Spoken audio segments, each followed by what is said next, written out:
de los mapas, ¿no? de guerra, vamos a observar, pues Pokrovsk. ¿Por qué es el lugar más importante de Pokrovsk? Pues porque es una de las principales ciudades del Donbass, de las cuatro que aún controla Ucrania. Además está junto a Minhorod, que es otra ciudad bastante importante. De hecho, mira, vamos a buscar un momento... Mira, os voy a poner la cámara esta que no la suelo poner. Vamos a buscar Minhorod que... Uy, le he dado al Goida. ¿Qué población tenía antes de la guerra? 50.000 habitantes. Bueno, o sea que entre las dos, vamos a ver Pokrovsk. Entre las dos a ver cuántos suman. El Pokrovsk eran 60.000, ¿no? Por tanto estamos hablando de 110.000 entre ambos. Fíjate, se me había olvidado ya y era más pequeño de lo que yo pensaba Pokrovsk.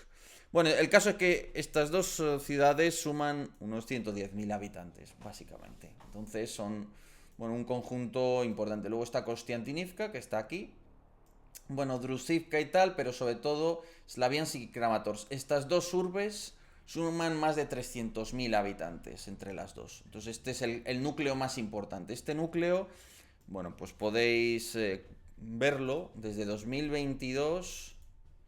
Bueno, de hecho es que en 2022 probablemente los rusos llegaron a controlar bastante más territorios. Llegaron a estar más cerca entonces que hoy. Fijaros cómo estaba entonces el mapa, ¿no? Y fijaros cómo está hoy. Os lo pongo ahí. Entonces, bueno, básicamente el frente pues lleva desde hace bastante tiempo a la misma distancia, ¿no? de estas ciudades. Entonces, más o menos llevamos a 21 kilómetros. Hace un año, vamos a ver en 2024 estas mismas fechas dónde estaba. Bueno, yo creo que muy parecido, ¿no? Hace un año esto estaba a 22, o sea, han avanzado 2 kilómetros en un año. Vamos a ver en 2023 dónde estaba.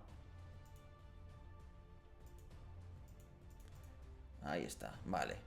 O sea, 24, 22, 30. O sea que en 2023 avanzaron 6 kilómetros. 2024, 2 kilómetros. Y en lo que llevamos de 2025 prácticamente nada, ¿no? Y en 2022, bueno, es cuando más avanzaron. Seguramente en 2022 es cuando... Sí, muy probablemente, ahora lo vamos a ver, ¿no? Si nos vamos al día que empezó la invasión, pues es cuando más se avanzó realmente en 2022, claro, obviamente. ¿No? Que igual se avanzaron 23 kilómetros en un año o así. Bueno, entonces, como os digo, vamos a ver un poco ya cogiendo esa perspectiva, que yo creo que siempre es importante. Vamos a ver cómo está la situación. Entonces, cuando uno ve Pokrovsk, si nos vamos a hace un mes, porque ya llevamos al 1 de abril, pues vemos que el frente está prácticamente igual. En algunos puntos los ucranianos han logrado recortarle territorio a los rusos, sobre todo en la zona de Udagni y Kotine. Toda esta zona la han logrado retomar, porque aquí se había generado un saliente ruso bastante expuesto. Vemos que en el último mes, pues bueno, quizás los rusos han logrado recuperar lo que a su vez habían recuperado los ucranianos en la zona de Lysivka. Pero pese a los ataques que han sido importantes, pues aquí no se gana nada. En las zonas más al sur, bueno, pues tienen su relevancia también, como veis en un mes, pues sí se ha avanzado, ¿no? Más o menos. Fijaros aquí, por ejemplo, en un mes los rusos pues han tomado ahí una serie de tierras, ¿no? ¿Eh? Un villorrio, ¿no? Que se llama Preobracenka. Pero bueno, pues nada así serio, ¿no? Es decir, vemos claramente en el conjunto del frente pues que está bastante ralentizado todo, ¿no? Que en un mes pues se avanza cientos de metros. Entonces está todo bastante más parado, ¿no? Pese a los ataques de los rusos que han sido importantes y tal. Claro, lo que observamos por ahora es que los rusos básicamente pues sí han intentado probar cosas, han intentado lanzar ataques con motoristas, se han usado patinetes eléctricos, y yo nuevamente no despreciaría todos estos eventos, que es posible sí se deban a la falta de vehículos blindados, también puede ser debido a opciones tácticas y también probablemente hay un deseo de intentar otras cosas a ver si funcionan, porque es natural, al final esta es una situación de ofensiva permanente en la que... Muchas gracias, Boyin Chandal. Goida para ti. Muchas gracias por esa suscripción. Entonces, bueno, pues al final...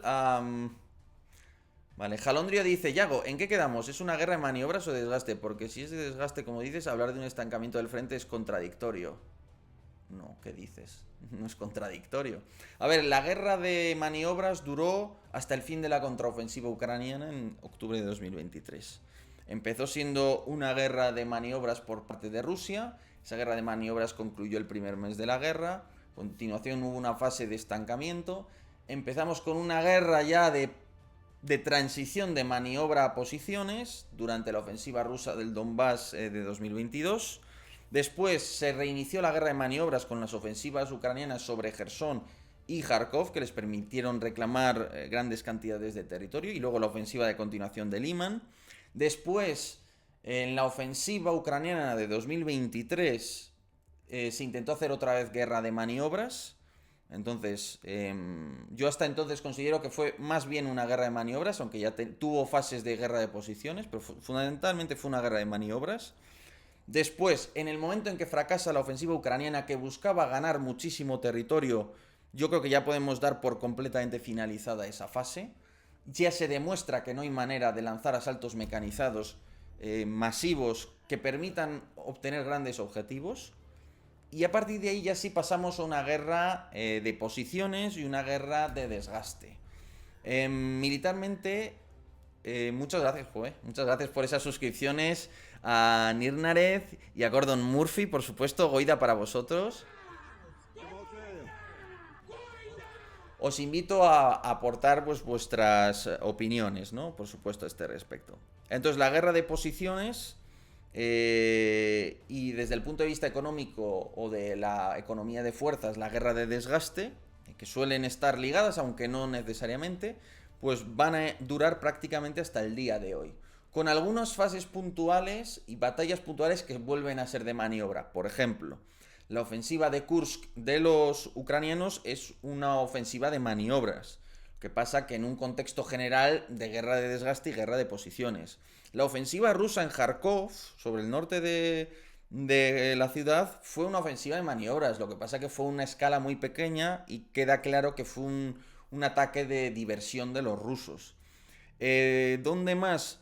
Podríamos incluso hablar de una pequeña guerra de maniobras cuando los rusos logran, digamos, penetrar en Avdiivka, y unos meses después, ahí, sobre todo justo cuando los ucranianos lanzan su ofensiva en Kursk, logran no hacer guerra de maniobras, pero bueno, logran una serie de maniobras tácticas bastante más ágiles. Es decir, eso no cambia la naturaleza de la guerra, que es de desgaste y es de posiciones. Pero, pues, eso no es óbice a que en fases, en lugares concretos, se haga guerra mediante maniobra, fundamentalmente. Pero el carácter general de la guerra desde 2023 es una guerra de desgaste y es una guerra de posiciones. Luego, el estancamiento y el desgaste no son contradictorios, todo lo contrario. Es casi imposible iniciar una guerra de desgaste si no hay un estancamiento previo. La guerra de desgaste, una guerra por tiempo, se produce cuando hay un equilibrio y ves que no puedes ganar la guerra de otra manera. Entonces, en lugar de intentar mediante maniobras obtener una victoria rápida, presumes que tus recursos son superiores a los de la otra parte y que te permitirán que la otra parte quede desfondada, tras un largo periodo de estancamiento, que es lo que vemos en Ucrania. Es decir, al final, ahora mismo, con todo mi respeto, pero en muchos puntos del frente, o sea, los avances son mínimos. Nos podemos ir a 2024, ¿eh? De hecho, bueno, aquí tenéis todo el frente. Nos vamos hace un año. Vamos a ver cómo estaba el frente hace un año. Hace un año el frente era este, ¿no? Ahora en 2025 era este. O sea, no se ve un cambio. Uf. Entonces esto nos habla fundamentalmente de un estancamiento. Hay zonas en las que los rusos logran avanzar, pero si os fijáis, el grueso del frente permanece igual. Entonces esa es la tónica de la guerra, y el desgaste y el estancamiento no tienen ningún problema, son perfectamente compatibles. Es más, suelen estar ligados, ¿eh? Tú no haces guerra de desgaste cuando no estás estancado. Cuando no estás estancado avanzas rápido y ganas la guerra. Que para eso está la guerra de maniobras. Lo que pasa es que cuando no te queda otra, ves que no avanzas, no logras avanzar rápido, hay una situación a menudo de estancamiento porque hay un equilibrio de fuerzas, pues es cuando dices, vale, pues voy a hacer guerra de desgaste porque yo tengo más gente y más recursos. Y eso a veces funciona y a veces no funciona, porque ya es una estrategia que, bueno, confía en cantidad y en tiempo. Pero claro, en el tiempo pasan muchas cosas que alteran esa balanza. Entonces, bueno, no hay ningún tipo de contradicción entre esos dos conceptos. Am, ahí va. Tocaba, mirad, el mapa es este, quiero decir. Esto es en 2025, si nos vamos hace un año, ¿veis? Este es el mapa. ¿Vale? 2024 es este, 2025 es este. Con todo mi respeto, esto no es... Esto es un estancamiento general. Bueno, que sí que hay zonas donde se avanza, pero generalmente sosteniendo ese ritmo, la guerra tarda años en acabar.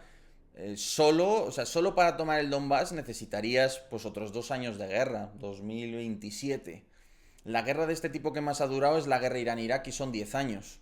2027 ya sería el quinto año de la guerra. Entonces, bueno, eso no es... Y no está nada claro que los bandos puedan sostener este ritmo otros 2 años, ¿no? Entonces, bueno, por ahora, a falta de otra información, pues eso es lo que sí sabemos, ¿no?